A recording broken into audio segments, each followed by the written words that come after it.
Thank you so much to Sustainable Solano for having me.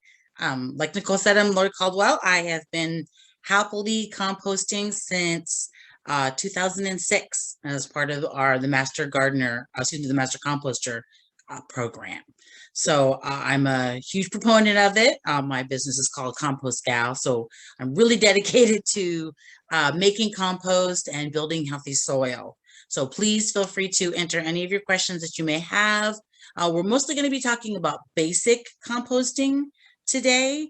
But if you have any questions about worm composting, I'm happy to answer those as well from the chat, or I can include those in the blog. All right, great. So Compost 101, compost happens. Like I said, we're going to be talking basically about basic composting. So generally basic composting is usually a combination of yard waste and or yard waste, sometimes yard waste only, or a combination of yard waste and things like food scraps as well. And I'll get into that a little bit deeper. See if I can find out where. Here we go. All right, our agenda for today, for this evening. Why compost? Definitely what are the many benefits of composting. How do you do it? Where do we set up a bin? What goes in? What stays out? How do I know it's done? Some troubleshooting. We're going to talk about hot piles versus cold piles. Some kind of critters you may find in your compost bin. Welcome critters in your bin. Compost doesn't just really just happen in a vacuum. There's a whole team of vertebrate and invertebrate organisms that live in a very healthy compost pile. We're going to talk about troubleshooting and tips, how to harvest, and then my own little tips and tricks. And then, of course, the opportunity to ask questions if you have any questions, which I hope you do. I'm a huge fan of questions. It keeps me on my toes, so please feel free to ask. Like Nicole said, there's going to be some resources that's going to be sent out after the fact. I'm also going to make this PowerPoint available to everyone after the workshop as well. So you'll have opportunity to kind of look over and between that and the combination of the blog, hopefully it'll answer any of your questions. But my contact information will be included as part of the blog. So please feel free to reach out to me if you have any questions. All right. Oops, sorry. Go too far. All right. The benefits of composting and using compost. So, like I said earlier, it's really all about building healthy soil, and compost is really the key to really being able to build healthy soil. It's going to help retain water in the soil a lot longer, which is nice. So it's going to really maximize whatever water you're going to be using to irrigate plants or food crops, stuff like that. It also kind of keeps everything on an even keel as far as the moisture and the temperature is concerned, which is really important when we're talking about stuff like plant health. This constant kind of back and forth, hot, cold, wet, dry situations actually end up stressing out your plants and making it more easily preyed upon by pests and diseases. So compost is going to keep everything kind of on the regular, which is nice. Unlike some sort of petrochemical fertilizer, compost is going to release its nutrients slowly into the soil as opposed to rapidly. So the plant that you're using it with is going to take up that nutrient slowly as well, not really try to be force-fed, I think is the best word I could use to describe it.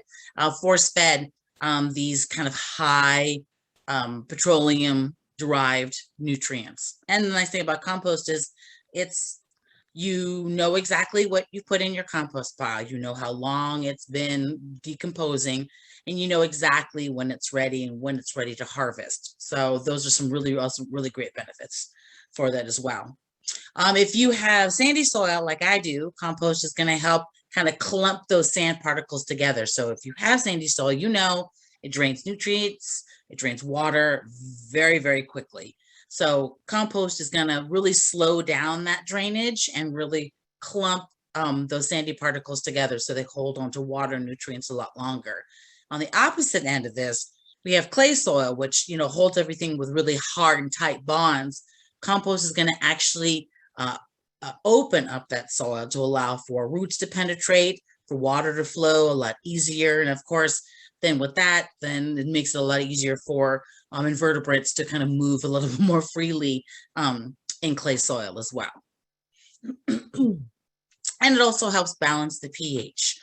We kind of call compost kind of the great leveler. Why compost, like most fertilizers, have a fair amount of nutrition, like the basic building blocks of nutrition are nitrogen, phosphorus, and potassium.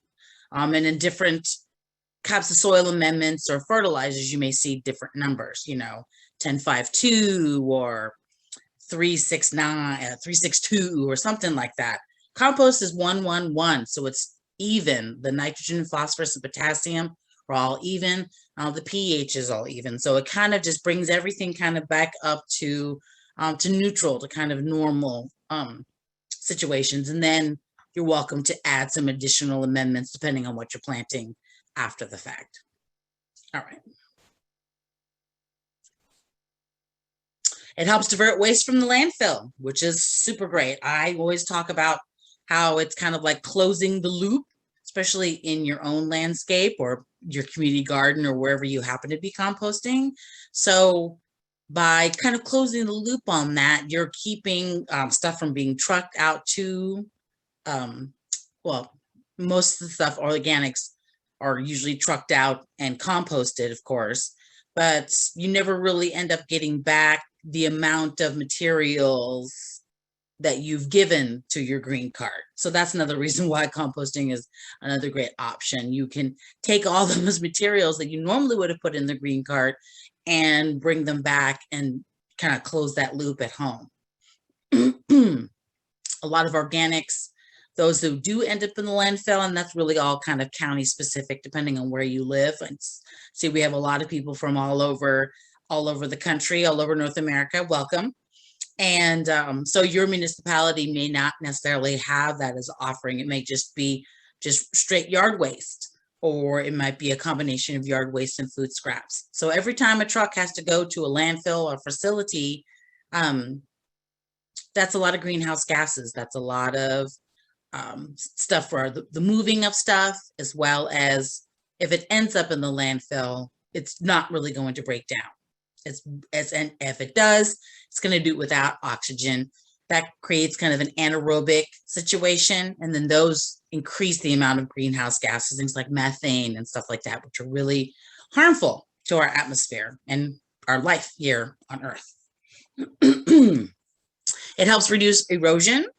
So if you've ever been driving down the freeway and you see, Caltrans or whatever the city that you happen to, blowing what looks like soil, maybe on hillsides, chances are that's probably compost, and they're using that for erosion control. It's really important that hillsides and slopes have a fair amount of organic material on it to kind of hold that soil in place. Here in California, we are notorious for our seasonal wildfires, and then generally soon after our seasonal wildfires is when our rains come, and then after the rains come is when we end up with a fair amount of mudslides, primarily because all the organic material has been burnt away. So it's really important to, if you have bare soil that's on the slope, just cover it with some compost or even just some mulch, just to kind of keep it in place. Because there's a lot of issues, not only just with mudslides, just the soil coming off of your property, maybe ending up on a waterway. And sometimes that ends up with causing problems with the aquatic life in lakes, rivers, streams, creeks, stuff like that.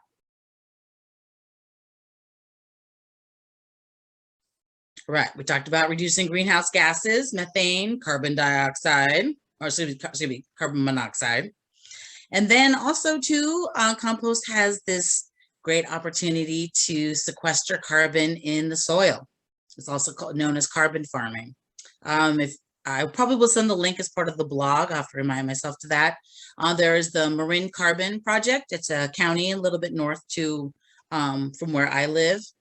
They did a study probably about a good decade ago now, where they took some rangeland and they did an application of half an inch of compost on that land, and then came out every year ever since to measure how well it was holding carbon in the soil. And it still continues to hold carbon in the soil even after that half-inch application, with no other additional applications after the first one.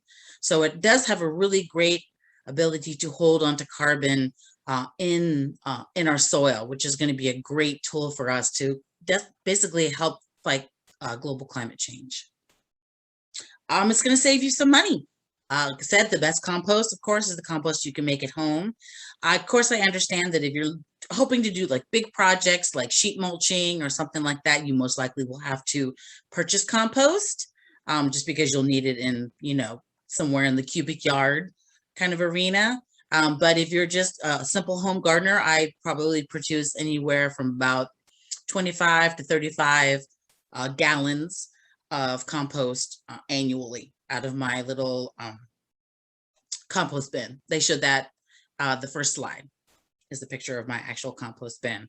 So it's a fair amount. It's enough for me. I guess if I wanted to create more, I would get an additional compost bin and make another compost pile, but it's enough for me, but maybe not for you. And it really all depends on what type of feedstocks you have in your landscape, of course. All right. So how's it done? So our basic compost recipe, and I won't really get into the science of it unless you kind of really want me to, but the basic compost recipe is browns and greens, air and water, some thyme, and you end up with some compost. And I'll definitely go over all the other, the list of browns and greens in some future slides. It's 50-50 by visual inspection, with the idea of getting a carbon to nitrogen ratio of 30:1. So basically that means if I have 4 inches of browns, I'm going to put 4 inches of browns, I'm going to put 4 inches of greens, 4 inches of browns, and I'm going to continue to layer as long as I still have those feedstocks to use. So it's a really great indicator of whether or not you're doing a good job of it by just doing a good visual inspection. You want it damp as a wrung out sponge. So if I'm reaching into my compost pile and I grab a hold of it and I squeeze it, I really want just a few little drops to come out. If it kind of starts running down your arm, chances are it's probably too wet. However, that is very easily corrected. And we'll talk about that when we talk about troubleshooting for sure.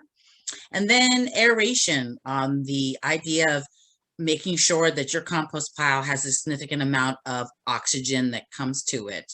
And so it's really about aerating. It's not so much about turning. I understand maybe some people have some tumblers that they maybe like to use, but if you're composting on the ground, on soil, aeration is going to be, most likely you're going to be your best bet.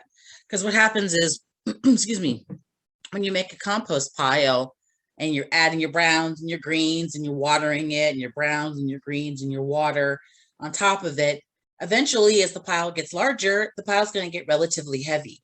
And as the pile gets heavy, all the pore spaces kind of close off. And now decomposition is really pretty much slowed down. So if you're able to kind of aerate it, and what I mean by aerating is just basically just digging in there and kind of lifting the heavy material up and just kind of opening it up and allowing oxygen to really kind of rush into it. For sure. I usually use a digging fork for that purpose. I'm also recommending aeration over just kind of mixing old with new, just for the fact that also as the compost pile is being created, all the finished compost is going to sift down to the bottom of the compost pile. And if I'm constantly mixing old with new, when the time comes for me to harvest, I have to basically harvest my whole entire cubic yard of material in order to get that compost out mixed, with the undecomposed stuff as well. But if I just aerate it and not mix old with new, then when it comes time to harvest, all I have to do is move aside the undecomposed stuff, and it basically just leaves the bottom third of my compost bin just with some ready to kind of sift compost and ready to go. And then time. That's the one question that I always end up getting when I teach any class. How long does it take? And that really all depends on you as a composter. If you're out there, feeding it, if you're out there watering it and aerating it constantly, then things like that, it's going to speed up a lot faster. But if you're just busy and you're kind of feeding it sporadically and not totally maintaining it, it's still going to break down. It's just going to break down on a very much slower rate. So like we say, compost happens. So it happens whether or not you're paying attention to it or not. It's just how fast it actually does happen. All right, here's my bin. My backyard, a huge rosemary bush. So you can purchase or upcycle or build your own bin. I believe in the handout I'm giving you, I think there's some plans for how to make either a 3-bin system or just a single bin system with wire and wood, 1/4-inch wire and wood. You can upcycle them. The brand that I have is called the BioStack. It's not made anymore, but you can still find it. So check with places like Nextdoor or FreeCycle or Craigslist or any kind of swap site that you may be affiliated with. It's a really great option. Also, depending on where you live, sometimes your county might offer, or your garbage company may offer, a discounted rate on whatever compost bin they're offering up. So that's also another option as well. And then of course you can always, go to your local hardware store. Sometimes they carry them, or, purchase them online, but just get one. So location, location, location. So ideally your basic compost pile should be in the shade. Mine, unfortunately, is in the, oops. Am I muted? Okay, I'm not. Because that's the only place that I could put it. So I always find that I always have to really kind of pay attention to it quite often, because it is in the sun. It can have a tendency to dry out relatively quickly. So I always have to. So putting it in the shade is going to keep it a little bit more moist. And the magic, well, the science actually, that happens in the compost pile, where you're talking about getting your compost pile hot, that happens dead center in the pile based on just bacteria. It has nothing to do with the temperature or whether or not it's in the sun. Keeping it in the shade is just gonna keep it from drying out a lot quicker, keeping decomposition always going. Please put your bin on top of soil if you can. That way it has easy access to a lot of the invertebrates that are going to help break things down. Also too, sometimes there are certain things, especially things like citrus, that maybe worms or a lot of the compost critters that are in your bin are not going to like. So it's always going to be a good idea to put it on the soil so they can leave when the situation is not favorable to them. But when it rectifies itself after all that citrus and stuff is broken down enough for them to come back, then they'll come back. It's, free food, water, everything. I have my lid open because I'm trying to water my bin on a rainy day. This picture was taken several years ago. So because mine is in the sun, I'm always going to take the opportunity to get some free water, and then I will correct whatever issues that may come. If it's too wet, I can correct that easily. If you are hoping to incorporate something like food scraps as part of your compost pile, I would definitely recommend getting something that's either rodent resistant, or make it rodent resistant by using 1/4-inch hardware wire. Actually, they call it hardware cloth because it's on a roll, but it's a 1/4-inch. Works great. You can use this a lot in your garden. Just line the bottom and possibly the sides excuse me, on the inside of your compost pile. If anything is going to attempt to try to get in, they're most likely going to try to dig under and come up. But if they come across that barrier, then they're not going to actually be able to get into the compost pile. If you are not going to be incorporating things like food scraps as part of your compost pile, then you can make what we call just no fuss piles. Generally, those are just mostly just yard waste. Maybe you have some grass clippings or some weeds, or some wood fiber, some mulch, or some dried leaves. You can do that without either having to really kind of put it in a bin. You could just make a pile and maintain it that way. Some people like to make kind of like a hoop, out of chicken wire, or something that's going to be a little bit larger, even the 1/4 inch wire as well. And just to kind of keep it contained. And it's still going to be the same recipe, 50-50 by visual inspection. It'll still need to be aerated. They'll still need to be watered, but you're not going to have any really issues. There's not really going to be anything in there too exciting that anything might want to eat. So you can do a kind of a no fuss pile with that. And also just make sure your bin has some sort of lid or some sort of covering on it for sure. If you have some sort of issues, maybe with like raccoons, then I would definitely recommend maybe like a bungee cord or a cinder block or something on there, so the lid can't have any access to anybody.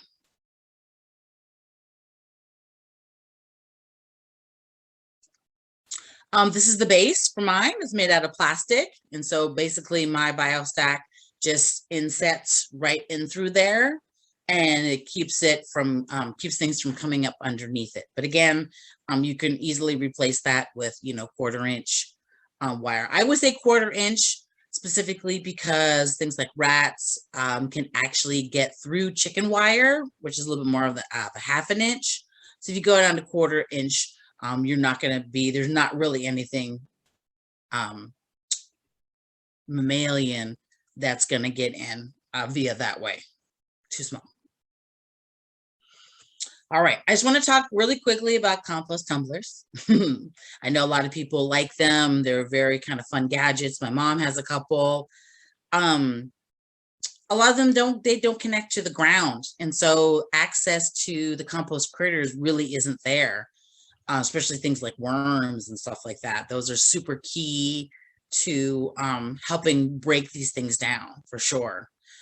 They get very heavy when they get full, or if they get wet, especially if they have a lot of holes in them. They get wet and they become heavy to turn. In my mom's case, they dry out very quickly, which slows down decomposition. It's kind of like a tennis shoe in a dryer, where you just hear that clunk, where everything just kind of clunks together in one big mass. It's made primarily for batch composting. It's not really good for what we call constant adders. So basically you have to fill it. Sometimes there are tumblers that have 2 sides to them, where you fill one, and then once it's full, then you go to the other one. But if it's just a solo single tube, then you basically have to fill it and then maintain it, and then till it's done, and then take it out and start fresh. In the meantime, what am I doing with all my other kind of compost feedstocks? Am I just putting those in the garbage or putting those in the organics cart? So I want to try to keep as much as I possibly can. They can be relatively expensive. I've seen some of the prices, and it's definitely not in my price point. But one of the tumblers my mom had did break. One of the doors fell off of it. And so instead of tossing it, we took it has 2 doors, one on the top, one on the bottom. I took the broken bottom one off, and I put it in basically right in the middle of her garden. She lives in Las Vegas, and the soil in Las Vegas, I see there's a couple of folks from Las Vegas. You know what your soil's like. It's horrible. So I figured under normal circumstances, I might not put a compost pile in the middle of my mom's garden. But I took the risk for Vegas, just for the fact that every time it gets watered, then all the nutrients kind of work their way into the soil, into her raised bed. So we were able to do that very part of it, and it's doing great. All right. So browns and greens, these are the things that definitely go into your compost pile for sure. Browns, those are kind of carbony, definitely carbony. They are dry, brittle materials, things like dried leaves or straw. You can use wood ashes from untreated wood, yet generally in small amounts for sure. Chipped up wood, branches, sawdust, stumps, depending on how big of a pile you have. Those large chunks of wood, those are great to start off a compost pile. Put them right on the bottom. because usually sometimes what a lot of issues are, and I explained it earlier, is when everything gets heavy, then there's not a lot of oxygen, but the wood fiber on the bottom basically just kind of creates just a small, great little air pocket of oxygen on the bottom, which is great. So you're going to have it on the bottom, you may have it on the top, and so decomposition can continue to flow, regardless. And most likely you'll have to pull those wood fibers out when it comes time to harvest, and then just reintroduce them back into the pile after you're done harvesting it. Newspaper and cardboard, those are always good things to kind of have in a pinch. Unlike dried leaves or wood, it's very flat. I kind of call them like the Pringles of browns, where it's very, flat. It's basically just been shredded up wood fiber, and it's just been kind of squeezed out of a tube pretty much.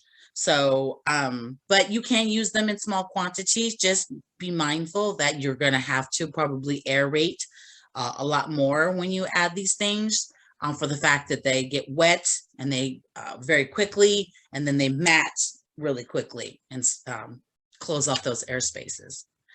You can do pine needles. I do those in small amounts. With pine needles, however, you're going to have to break those up before you put them in. Don't just put them in straight. They are evergreen, so they have that kind of waxy coating. You need to be able to increase the surface area in order to really get decomposition going. So breaking them in half gives bacteria a lot more surface area to work with, for sure. And then I like to put dryer lint from all cotton loads, just for fun. You can always tell when something's not all cotton, because it'll stand there and very glare at you from your compost pile as the cotton breaks down, and whatever kind of poly fiber that's non-cotton will be sitting there. And then a lot of the stuff you can definitely source. Usually this time of the year, especially before we get the rains, I will go out and I will collect leaves from my yard, from friends' yards, from clients' yards, and I will put them in bags or put them in cans, and I will store them aside and somewhere dry. So when summer comes and I need some browns in order to help maintain and keep decomposition going, or maybe to help kind of help with an overly moist pile of my compost pile, then I will have these browns available to me to use, and it works really, really well. And they're just really easy to kind of just set to the side and left dry. On the opposite end, we have greens.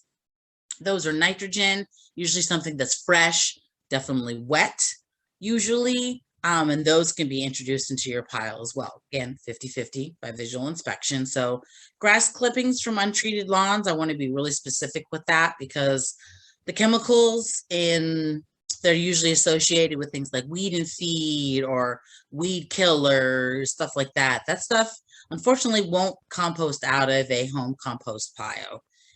Temperatures really don't get hot enough in a home compost pile. Maybe you might max out at about 120. Any municipal or large scale ones, the temperatures can get up to about 150 degrees. That may be able to kill it off. But usually what happens is, instead of being gotten rid of, it actually bioaccumulates in the pile. And so every time you add it, you're adding some more toxic chemicals in it. So if you haven't used any toxic chemicals on your lawn, or any kind of grass clippings you may want to introduce, then I definitely encourage you to use it very, very high in nitrogen.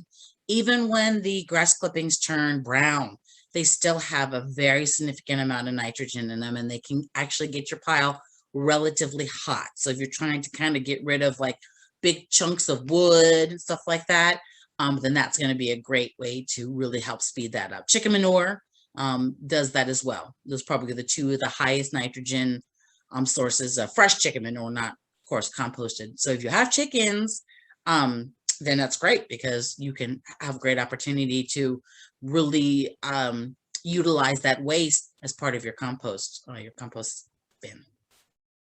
Tea leaves and coffee grounds, including the paper filters, those are incorporated. Note that they're brown in color, however, they still retain a lot of nitrogen, so they're actually considered a green. Eggshells, food scraps. I want to be specific with the food scraps.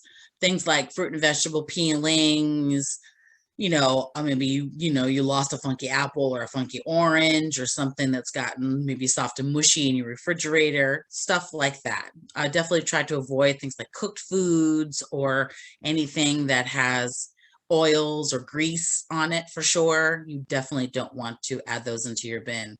All of our invertebrates mostly rely on breathing through their skin. So adding some sort of oily thing into your compost bin is gonna make them suffocate. And that's definitely going to slow down decomposition for sure. Weeds without seeds. This one's a little bit more harder just because not knowing whether or not, sometimes it's not really about the seeds. Sometimes things propagate through cutting or through flowers. So that one's kind of a hit or miss one. I talked about herbivore manure. We talked about chicken, but you can also do cow and horse, guinea pig, rabbit, and then hair, fur, and feathers. So I would incorporate those into my bin as well. Just a couple pictures. Manure, newspaper, of course, big pile of leaves that I saw in Alameda on the street and helped myself to. A couple of buckets. Once you become a composter, you're going to see things a little bit differently. You're going to see leaves, and you're going to see things in terms of browns and greens, and how can I get that? So I just carry a bucket with me in my car at all times, because you just never know when the opportunity for feedstocks are there. And then you can use straw, but straw generally you have to purchase. The only other recommendation I may make for getting straw is to hit up the pumpkin patches after Halloween, especially if it ends up raining on Halloween like it generally does. The things are going to get wet, but you can still use that as a feedstock. And generally speaking, if they are wet, the person in the pumpkin patch is not going to want to take it, because they're going to have to pay to dispose of it. So here you come, and they're either going to sell it to you relatively cheaply, or they're just going to give it to you away for free. So that's just a quick little tip that I like to use from time to time. All right, we talked about what stays in. Let's talk about what stays out. Treated wood, so treated pallets, furniture, any kind of particle board or anything that requires glues and stuff like that. Remember, everything that you put in your compost bin is eventually going to end up in your landscape, around your fruit trees, or in your, among your chard beds or anything like that. So we just definitely want to avoid trying to take care of that. One of my first jobs I had is in the compost realm was I used to answer the compost helpline in Alameda County. And a woman called one day, and because there were bugs in our compost pile, and I told her, well, bugs needed to be in her compost pile. And she was like, oh, that's a shame. She's like, because I just sprayed Raid all in my compost pile. What should I do with it? And I told her the only thing to do with it at this point was to put it in the garbage, which is such a shame, but the bugs are definitely there. So I'm glad she called, otherwise it would have been a problem. Charcoal needs to stay out for sure. A lot of chemicals. Feces from dogs and cats and tropical birds should stay out. I talked about meats, dairies, grains, and cooked food. That's either going to really be an attractant for rodents. Also, it's going to break down with fly maggots, and nobody likes fly maggots. That's definitely a huge turnoff when it comes to composting. When you're composting on the regular, you will not experience fly maggots at all. There'll be other little guys in there, but there's nothing like the maggot. Oil and grease, I talked about that. Definitely not any noxious weeds. A lot of weeds that produce by cuttings, not necessarily by seeds. So try to avoid. I have a list: vinca, oxalis, blackberry for sure, Bermuda grass for sure. They just want to grow anywhere. And then if you put the noxious weeds in there, and then maybe they happen to break down, but they're still kind of laying dormant. So when you spread them out on your landscape, then guess what? So that's unfortunate.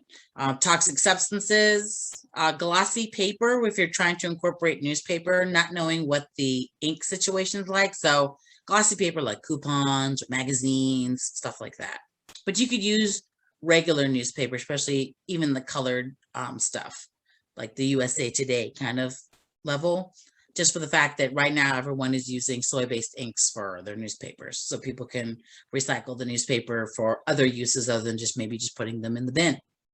Diseased plants, again, most compost piles don't really get hot enough to kill off any kind of diseases. So that would be something that would either have to go to your organics cart or even to your landfill. But I would definitely not incorporate that as part of your home compost pile. And then, of course, mulch from eucalyptus or walnut trees. Both of those trees have what's known as allelopathic properties that don't allow anything to grow underneath it. So if you ever go look underneath a eucalyptus or a walnut tree, you'll know that there's nothing else growing underneath it. It won't allow for that. Whether or not that gets composted out in your compost bin, I could not say, but I'm going to want to err on the side of caution on this one and make sure. You definitely want your compost to be something beneficial, not something that's going to be detrimental to your garden for sure.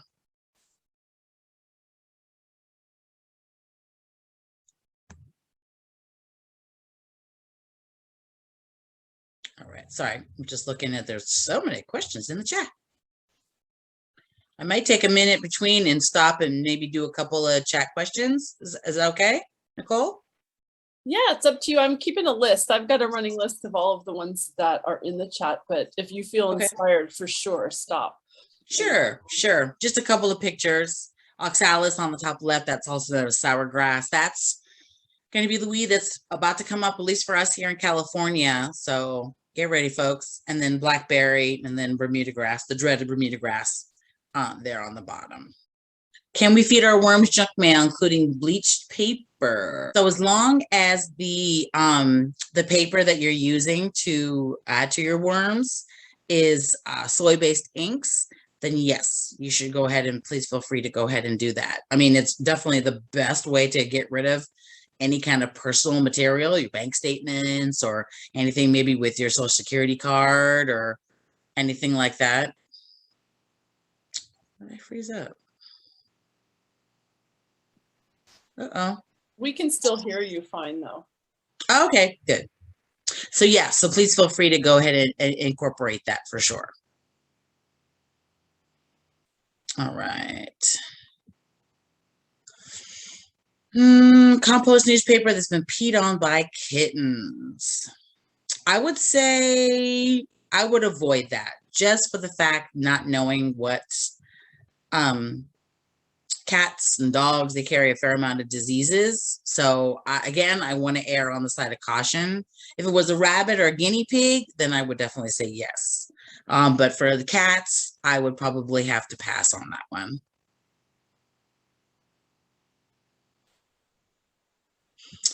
Compost stays good for a while, as long as the, if you have any issues, Martha, with the compost that's already kind of in that bucket, you may want to consider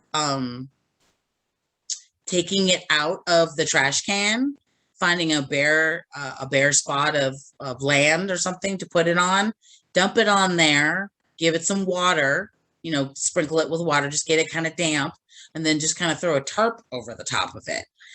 What that could happen is it's going to kind of cure it, kind of maybe kind of reinvigorate it. If there's any kind of organic material that's still in it, it'll still have an opportunity to kind of get, I guess, refreshed is the best word I could say for that, would be refreshed.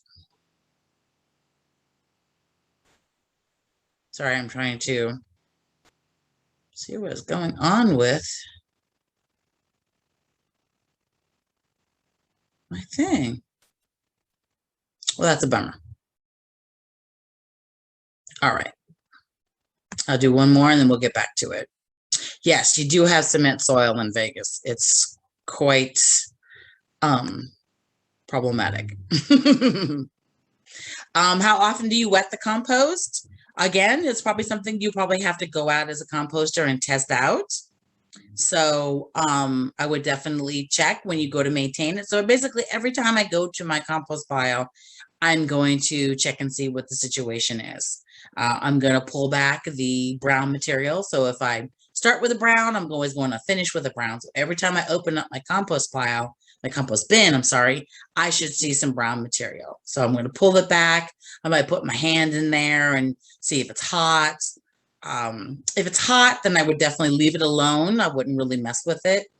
Usually hot periods last about 1 to 3 days, especially if you're working towards what we call as a hot pile. And then just kind of test it out for sure. And damp as a wrung out sponge. Determine weeds without seeds. Basically, if the weed has flowered or set seed, then I would definitely try to avoid that, just for the fact that not knowing, and then not really knowing what kind of weeds there are. I would probably usually in the past, I would incorporate weeds because I would need greens. But I've stopped using weeds just to be on the safe side. And of course, there are a significant amount of things that will not break down in your compost pile, just as to give you a heads up on that one. Like corn cobs don't do it. Avocado pits don't break down. What else doesn't break down? So yeah. All right. So building a pile. So you're going to start with the brown, whether that be dried leaves or wood or wood fibers, something kind of thick. You want to definitely start. Like I said, branches and those large pieces do a really good job of it. So it's just nice. You're going to add equal amounts of browns and greens. You're going to layer. You're going to water and kind of aerate throughout. And then when you're almost to the end, you're going to add the browns on top of the pile. And so it's going to start with the brown and you're going to finish with the brown. Again, so every time you take that lid off, you should see some browns. It helps keep things like fruit flies down. It really also keeps the green material in the center of the pile where it could do the most good as well. And then it helps keep it moist for sure. And then really we're talking about things like chop, mix, and maintain. So chopping things into smaller pieces to increase the surface area, aerating, mixing, and then maintaining the pile, just making sure that you do feed it occasionally with some green material and that you keep it watered for sure. All right. Hot pile versus cold pile.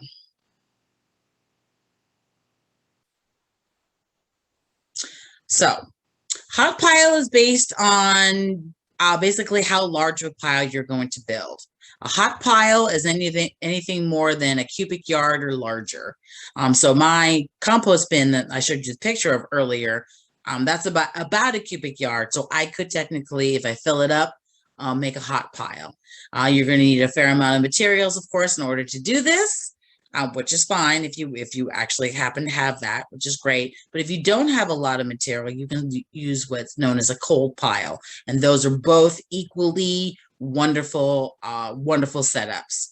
So generally, once you build the pile, if you build it correctly, you can expect what we call kind of a hot period to occur within a day or so. And it will last about a day to 3 days. The bacteria will start to reproduce in the middle of the pile. And as they reproduce and gets into the billions and billions and billions, their population, we have several different types of bacteria do that work. Mostly in hot pile, we're talking about the thermophilic bacteria. They only really show up when hot times happen. And then as they start to eat through all the green material within those first 3 days, then once most of that food is done, their populations decrease. The nice thing about hot piles is usually things like pathogens. Sometimes weed seeds can be killed depending on how hot the hot pile actually gets. And then you can expect faster decomposition. If I build a 3x3x3 hot pile, I can expect for it to shrink for probably about a third in the time within those 1 to 3 days. Now you could expect to have hot periods, during, even after the hot pile kind of gets a little bit more cooler and it gets more into like the cold pile range, depending on what you add to it, your pile can go through different phases of becoming hot and then cold. If you don't have a lot of materials enough to make a cubic yard, you're actually going to be making what's known as a cold pile. And then the day-to-day bacteria for that is the mesophilic bacteria. They're the ones who just work the day-to-day. They're pretty much the grinders of the compost pile. They still work the same way. They still multiply, but they just multiply and much smaller and then a little bit more lower temperature range for sure. So as the thermophilic bacteria disappear, the mesophilic bacteria come to take up the mantle for that. You're going to get lots of worms, which is great because every worm that's there is going to end up leaving their castings behind, which is great. You really don't have to turn the pile. And then the finished product in a cold pile is really great for using things like dampening off disease for seedlings. So if you've ever started a seedling and you put it out and you come out the next day and it's really kind of shriveled and small, doesn't look like it's been eaten by anything. Usually that means there's some sort of wilt or fungus that's in your soil. By using cold pile compost, you're actually going to be able to kind of really kind of stop that in its tracks, which is great, especially if you spend a fair amount of time trying to starts. All right. The friends of decomposition. I have some great examples. On the left is known as the columbola. That's very, very, very close shot. They look very, very tiny in your bin. The sow bug, the isopod, the one that's up on the top right, those are the columbola and the isopods are kind of the major shredders. They help shred down materials down to very, very small bacteria and fungus get on it. And then I like to say that they kind of liken it to kind of like a smoothie or like a pudding kind of. That's how I pictured it in my head, composition. And then the worms are actually able to eat it. Worms don't have any teeth. On the inside, in the middle picture is what's known as soldier fly larvae. And there's some information about that and some other stuff. We talked about fungus. They perform the primary decomposition of the pile. And so basically they just lived on decayed matter. And then if you ever have an opportunity to open up your compost bin and you see kind of this kind of white, kind of filamenty, cobwebby kind of stuff that's in it, that's actinomycetes. That's what gives compost its sweet, kind of earthy smell. It's definitely a benefit. It's great. You know you're doing it right. It's kind of a half breed, kind of half bacteria, half fungus. But it's beautiful and it's a really good sign that you're doing well. And maybe you've seen it before. Maybe you've done like sheet mulching, or you've had mulch and you've pulled it back and you look at the soil and just this large kind of cobweb on top of it. That's actinomycetes. Soldier fly larvae. They look kind of gross, but again, they shred up a lot of materials. They do a lot more green materials. So if your compost pile is a little bit more heavier on the greens than it is on the browns, you would expect to see soldier fly larvae in the pile. And then eventually they just become flies and they fly away. But there's been a lot of research going on right now where they're taking lots of piles of green materials, things like manures or food scraps, and they're feeding soldier fly larvae to it, and they're going through within days, they're taking it down. So imagine what they could do in your own compost pile. Talked about the sow bugs. Again, they shred materials down to give access to bacteria and fungus and make it a lot easier for everybody else who doesn't have teeth in order to eat it. All right. Worms. Gotta have worms. They are a wonderful addition to any compost pile. You don't have to buy worms to put them in your compost pile. It's just make sure you put your compost bin on some soil. They will show up. It's a party. You've got food for them. You've got water for them. They're protected, protected from predators. So they're going to work hard for you by helping, break down a lot of material. So as they ingest your food after it's been broken down by all our other compost critters, it actually creates kind of like a mucus that kind of binds the soil together by aggregates. You want soil to be kind of chunky, kind of lumpy. That's what you really want to go for. That's why I'm not a really big fan of tilling soil. Tilling soil has tendency to really kind of flatten it out, like making like whipped mashed potatoes. So you really want your soil to be kind of chunky, and the worm really does help with that. And again, they also leave behind their castings, which is more like a fertilizer. The NPK on worm castings is usually high in nitrogen, so you could expect that to be like something like a 7 or a 10, depending on what the measurements are or what your feedstocks are sometimes as well. So it's going to actually end up being, it's going to really kind of enrich your existing compost. And, worms are just awesome. All right. Issues. Is your bin too smelly? So either it's too wet or you've got the wrong greens in the pile. Sometimes people make the mistake, maybe you had salad for dinner and you think, okay, well, I'm just getting it's green, right? And maybe you've already dressed it and you're going to go ahead and scrape that into the compost pile. That dressing and whatever other stuff's going to be there is going to create a smell for that. So you're just going to go ahead and pull that out of the pile. You're going to aerate it and see if there's any other issues to it and keep going. If it's too wet, then I'm going to aerate it. I'm going to mix in some browns with it, and then I'm going to top it with some fresh browns. If it's fruit flies, either it means it's too wet or the greens are not buried. Some terms that we like to use in the compost game is we call them dump and run. So you're in a hurry, you lift up the lid, you see your browns on top, you just dump the greens right on top of the browns, and then it's going to attract fruit flies. A great way to do that would be to either take those greens and bury them underneath the browns, of course. If it's too wet, of course, you're going to add some more brown material. If it's a big problem, I would say fill up the rest of your compost bin with browns. Fruit flies mate in midair. And so if you can take away that air, they won't have an opportunity to mate, and then you just pretty much nip that problem in the bud. Nothing's happening. I built a compost pile. I come back 3 days later and it looks exactly the same as it did when I first built it. Generally, that means that the recipe is kind of off and decomposition is possibly stalled. So usually when nothing happens, then either it's a moisture issue, so you may need to add some more moisture, or there may be too many browns in it. So you're going to have to maybe pull back those browns, add some additional greens. Of course, always try to aerate it whenever possible. It just becomes one of those kind of things that you end up doing every time you go to your compost bin to maintain it.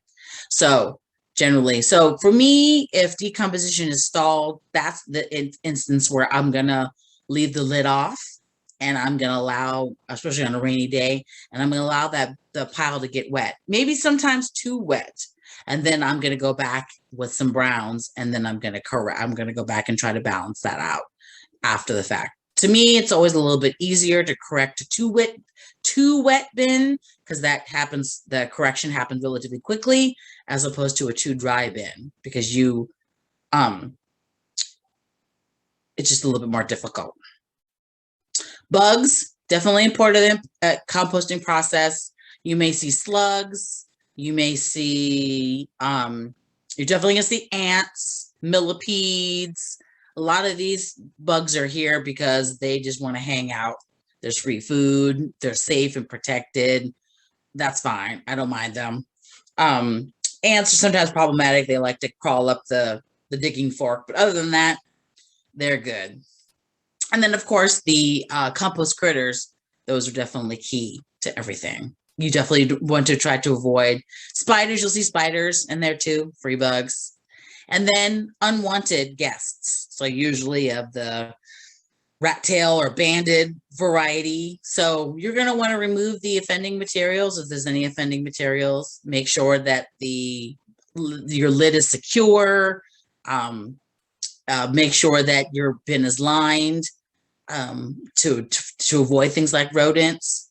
So definitely you want to try to avoid that. And then also another way to keep unwanted guests out of your compost pile is to maintain your compost pile. If you're always kind of in there, just kind of messing around with it, it ends up being a place that nobody wants to hang out because they're going to know, oh, here she comes again, adding stuff or aerating stuff. So just make it an inhospitable place that anything that you don't want there to hang out. All right. So how do I know what's ready? Generally, I know it's ready when it's unrecognizable. If it's, my former coffee grounds, orange peels, apple cores don't look like what I originally put in, then I know it's ready. Also, too, I usually wait about 9 months to a year. So I'm assuming during that time that it's probably going to be ready. And of course, there's always going to be undecomposed kind of hanger-oners after the fact that generally will get sifted out. As you can see, I've taken out all my undecomposed material. And so there's like 2/3 of my compost pile worth of compost in there. And then I usually just sift it over a screen using that 1/4 inch, again, using that great 1/4 inch hardware wire. And I usually sift it into my 30-gallon bucket. And then I can either use that right away. I have no problem using that right away. Or if I have no use for it right away, I'm going to go ahead and put that in the corner on some dirt, water it, and I'm going to just go ahead and tarp it and leave it there for a couple of months. That's called curing it. It's kind of like the final party in the whole composting process because it's going to be completely separate from all the undecomposed materials, and it's kind of the last chance to get any other organic material that's still left over into it to really kind of be removed by and broken down, which is great. It's not sometimes it's not an option for folks, but you can use it directly from the bin, and I've done that on several occasions, usually just because of time. All right, how to use it. Top dressing. So prep for new planting. So everyone's probably starting to transition from summer to fall, winter gardens, depending on where you are. So if I'm starting a new bed, and in my case, I have containers. If once the old plants come out of it, I'm just going to put 2 inches on top of the soil, and I'm just going to lightly kind of rake that in. I'm not even going to hard rake it in. I might not even rake it in at all. I might just put it in the top and then just kind of scrunch it with my fingernails. And that's pretty much it. Because as I water it, the compost is going to work its way down into the soil. If I'm using it in ground, then once the organic material shows up, worms are going to show up and they're going to come up and they're going to grab it and they're going to bring it down into the soil as well. That's top dressing.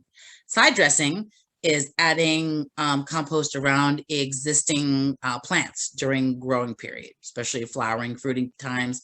If you have a container garden, this is especially important because as the compost kind of gets used up by your plants, it's always good to try to add some additional ones so it can have that great water holding capabilities and keeping that temperature and water balance. So I usually would probably side dress. Especially during flowering, fruiting, that's when things are really kind of really busy in the plant world. So I would definitely try that. Backfill. So if I'm planting like a shrub or a fruit tree, I'm going to dig a hole, take the soil out. I'm going to mix it 1 part compost with about 3 to 5 parts soil.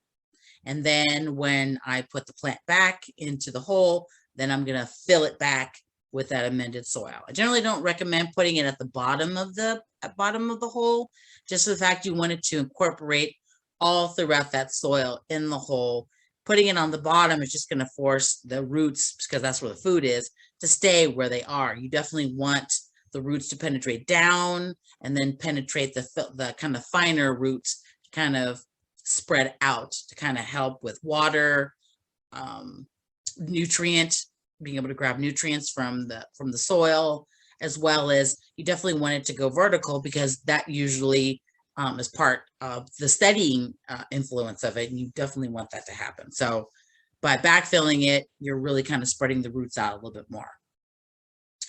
Digging in, so double digging. I'm not a big fan of tilling, but if you have a garden that maybe you've never, plot of land where you've never used before, I would definitely recommend something like double digging or getting a broad fork, which is just a large, it looks like a gigantic fork that you stand on to kind of aerate the soil kind of vertically, as opposed to mixing it all in and kind of compacting it, especially if you have clay soil.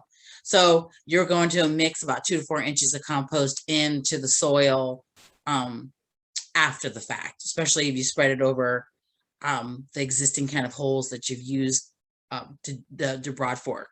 Let's show you if everybody remembers those cakes in the 70s. You would make a cake and then you would pour the pudding over the top. You poke holes in it and then you pour the pudding or the whatever jello or whatever the flavor was over top, and then that would fall into the holes. Basically kind of the same concept. I know I use a lot of food analogies, but I really like food. And then when you go to sheet mulch, of course, and that's a whole other topic of discussion. Sheet mulching with compost, you're going to use a cardboard weed blocker, and on top you're going to use about 3 inches of kind of a coarse mulch. Sandwiched in the middle of that is going to be about 2 inches of compost. So that's going to be kind of the food for any new plantings that you're going to use when you go to sheet mulch. And still with all the other benefits of compost: water holding, slowing down evaporation, temperatures, stuff like that. All right. I talked briefly about banking your browns for fall, so now's the time to kind of think about that. Of course, now's a great time to start a compost pile, of course. So take some of those browns and start yourself a compost pile.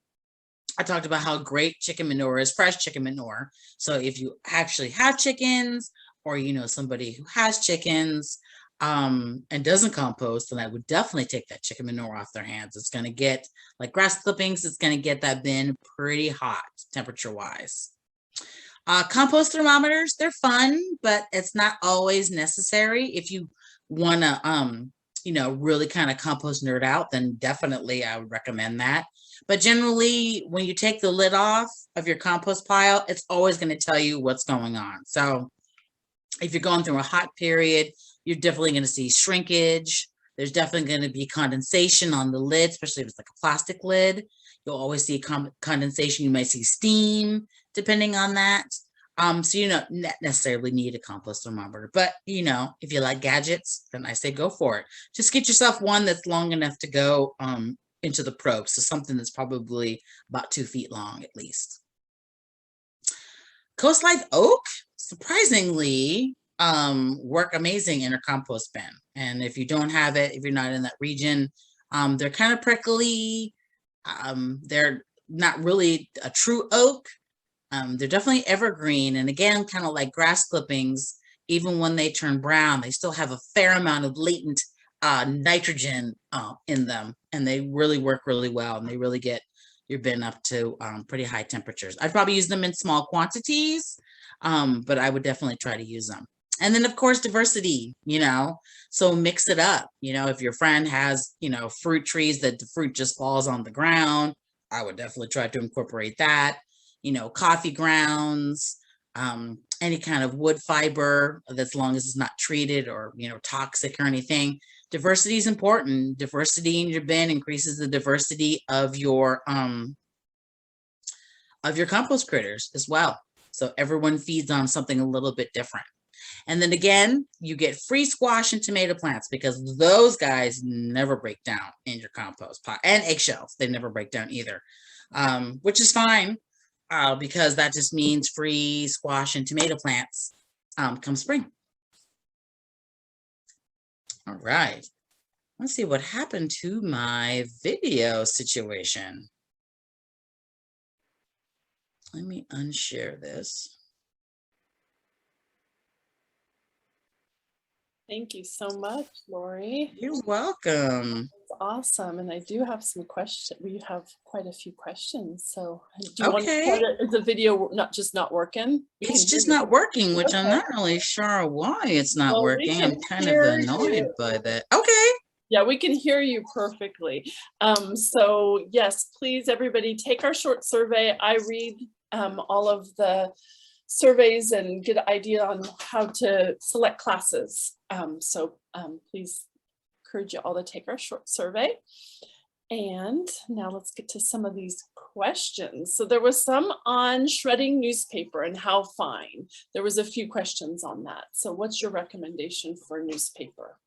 Oh, I would just shred it. I would just hand shred it. You know, I wouldn't even bother trying to put it through a shredder because you're trying to, especially if you have to use newspaper, I would definitely try to kind of make it a little bit wider, not as fine, because it's just going to, mush. We definitely want to try to avoid it mushing like that. That's not good. So what about paper takeout containers? Are they compostable? Yes, but I think it all depends on a couple of things. It really all depends on if sometimes those containers, those takeout containers, are plastic lined. So there's going to be some plastic in the bin, and it really all depends on what was in it as well. So if it's, you know, meat products, or if it's something with heavy sauces, I would definitely avoid that. That might be something that might do best in an organics cart kind of situation. So there's a question about, can I start composting in the fall?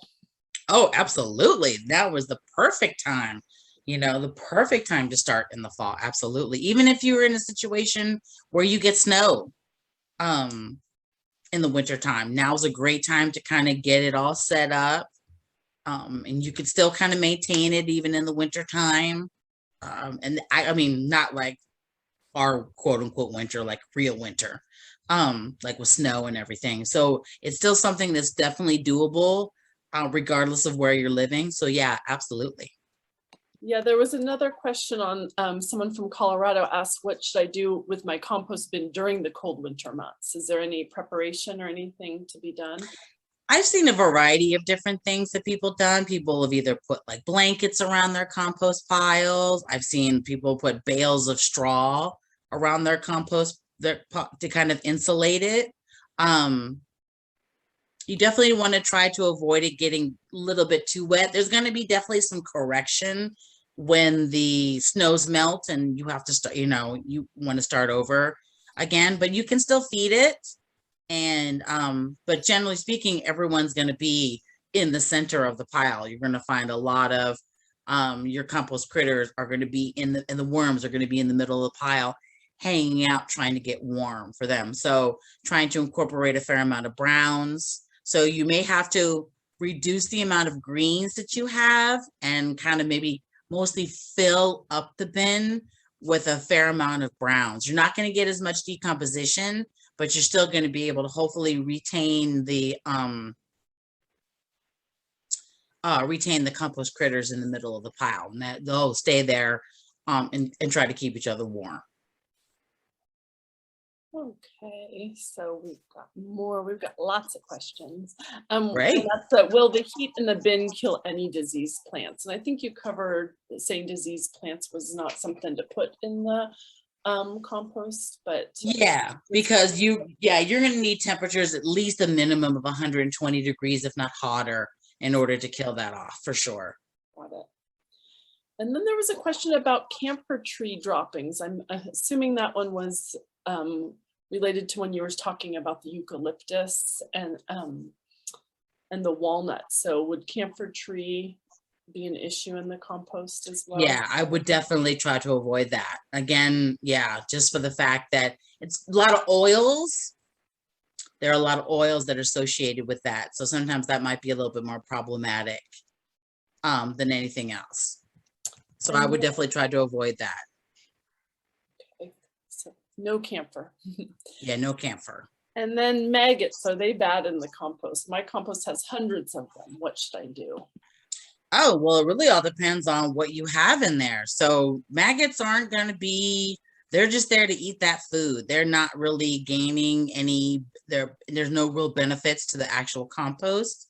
So chances are there's probably something in there that's not going to be favorable. So I would definitely pull that out. So chances are there's probably something in there that's not going to be friendly. Some sort of. Go ahead. No, you go ahead. My suggestion is get chickens. They'd love that. Oh yeah, absolutely. Or borrow a chicken. And then, then here's another one. Can I just bury the kitchen scraps next to the fruit tree root as compost?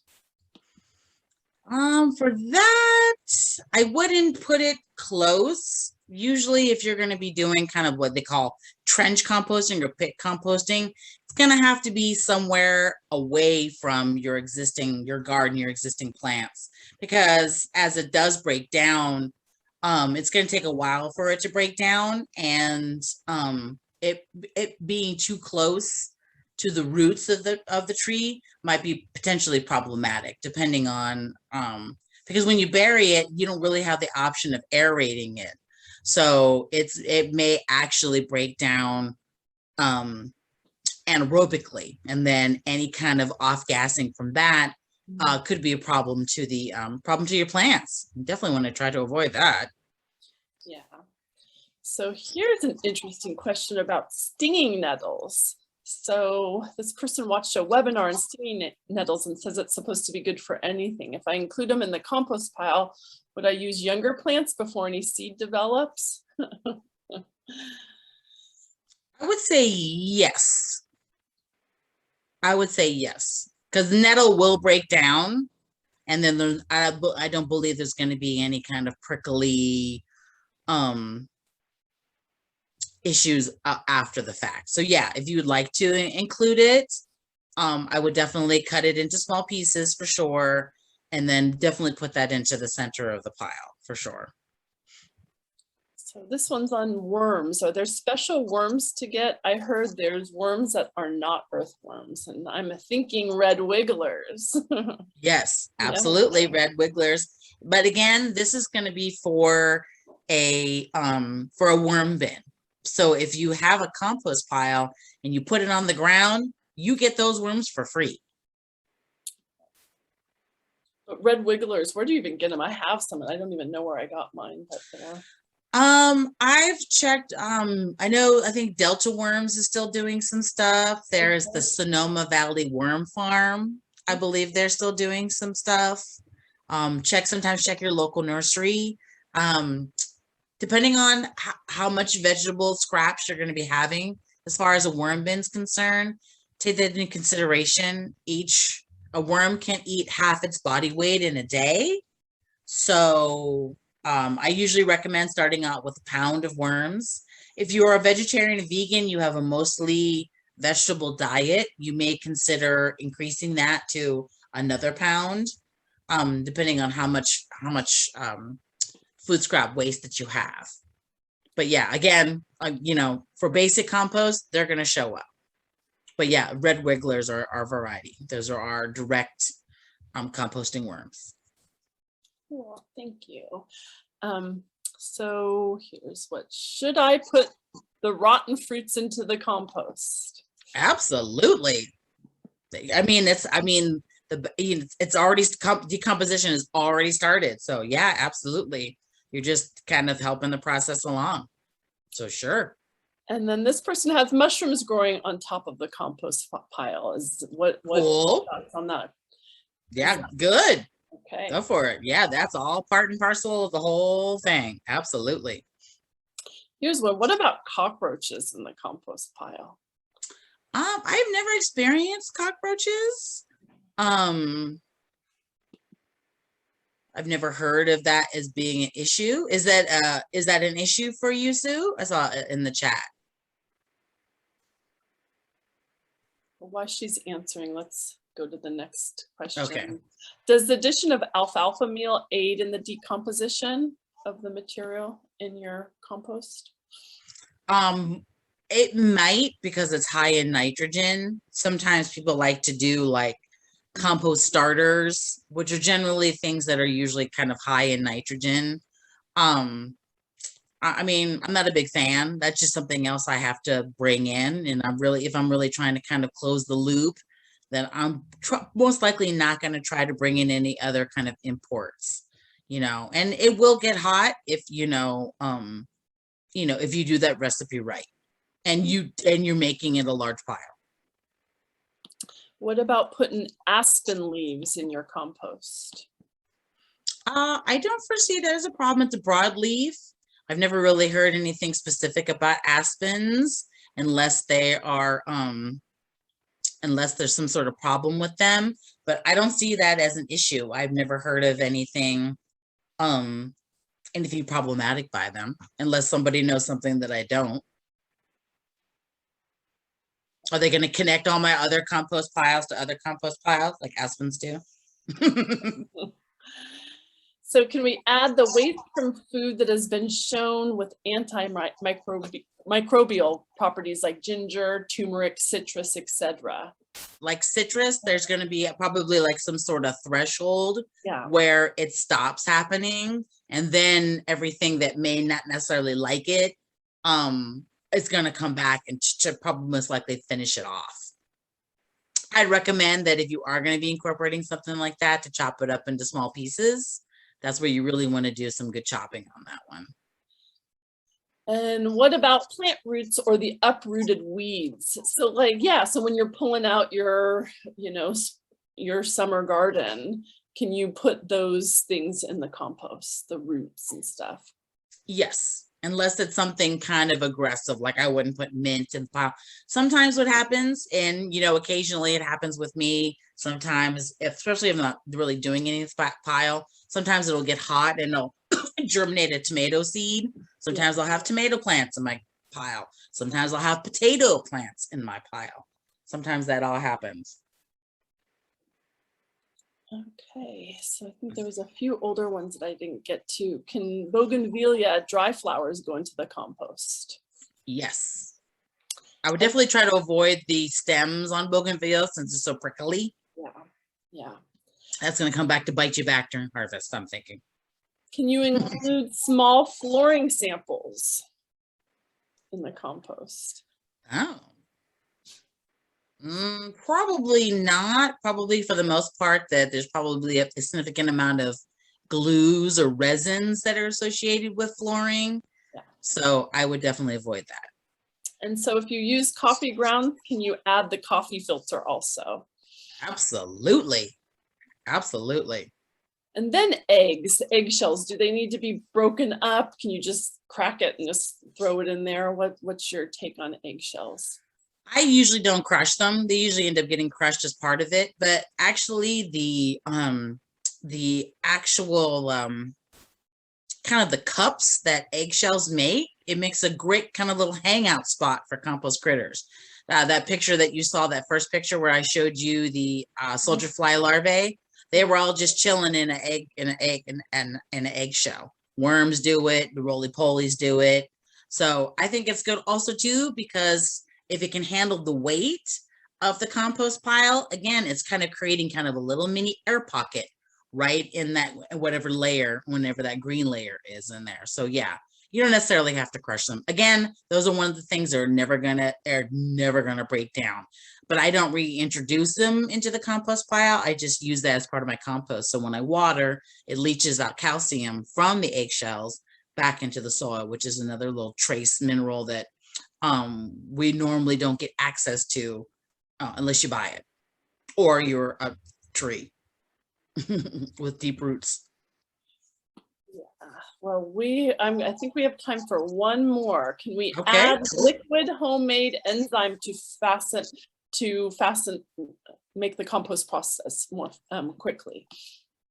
I guess it all depends on what kind of enzyme you're thinking of. I mean, if it's I mean, personally, I generally don't. I mean, think of this class as kind of like your basic cooking class. Today, we're just making pancakes, just straight up flour, eggs, butter, milk, baking powder, so on and so forth. So now you're going to take your own pancake recipe and you're going to take it home with you.